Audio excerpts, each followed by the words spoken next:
આપણે મોક્ષ પુણ્ય માટે યાત્રાઓ કરીએ, મંદિરે મંદિરે ફરીએ, આપણે આશ્રમોમાં જ જીવીએ, આશ્રમોના સભ્ય બનીએ, અને મા બાપ વૃદ્ધાશ્રમમાં રહે.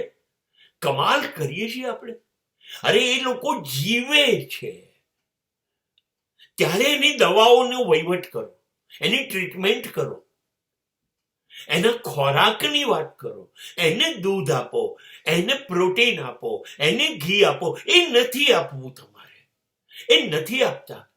એટલે એની આંખ નથી ચાલતી, કાન નથી ચાલતા, બોલી નથી શકતો, હાથ પગ નથી ચાલે, એની તમને ચિંતા નથી, એની તમને ચિંતા નથી.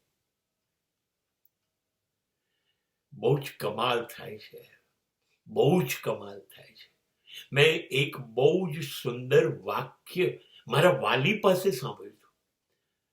એણે એવું કીધું કે અમારા ઘરમાં મારા હસબન્ડના પિતા બહુ સિરિયસ છે, બહુ જ સિરિયસ. આજકાલમાં સાહેબ પરિણામ આવી જશે, પછી મારા પતિ આવીને તમને મળશે.